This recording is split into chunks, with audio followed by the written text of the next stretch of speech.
هتلاقوا انه يعني اتقال انه في مجموعه من الجنسيات على راسها مع الاسف اهو مقاتلو سوريا الاجانب تونس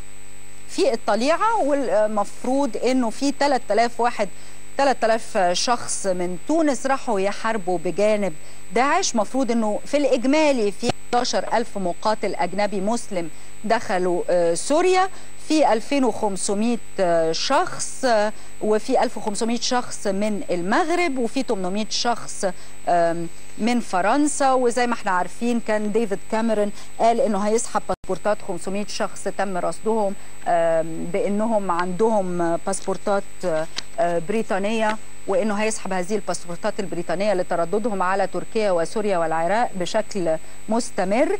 على اي حال نرجع تاني للخبر الظريف بتاع دبكا فايلز بتاعنا عن 11 سبتمبر. هو حدد لك الجنسيات علشان يقول لك ان القنابل البشريه بقى دي اللي هي القنابل الموقوته اللي ممكن محدش يرصدها في اي مكان في العالم،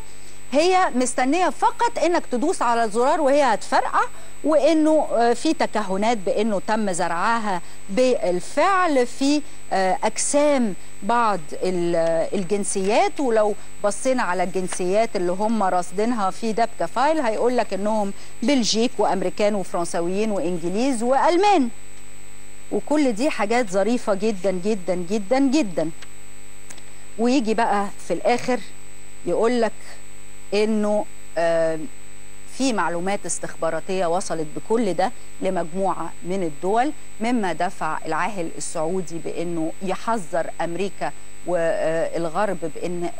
يد الارهاب ستصل الى داعش علشان يحبكها يعني. وبعدين الحقيقه انه تصريح الملك ما كانش له اي علاقه بالكلام ده كله خالص، وفيلم ميكي ماوس اللي هم عاملينه، بدليل انه في اخر بقى القصه دي كلها بعد ما قال لك ان ده اللي هيحصل في 11 سبتمبر وان هيبقى في بني ادمين كده بيتفجروا في كل حته في العالم على راسهم في نيويورك وواشنطن، وعمل لك بقى دخلك في فيلم طويل عريض كبير كده يقول لك ولكن تقديرات الخبراء تقول انهم فضلوا انهم يؤجلوا هذه التفجيرات لذكرى 11 سبتمبر الى اخر 2014 و2015، يمكن يعني مع بابا نويل والكريسماس والحاجات اللطيفه دي. وادي افلام ميكي ماوس وادي توم اند جيري اللي احنا عايشينه، ومش في وسعنا غير ان نقول ان في مثل فلاحي كده معبر جدا يقول لك مهما ترقص القرد ومهما يهز لا حصل الغزيه ولا انتهت الوز.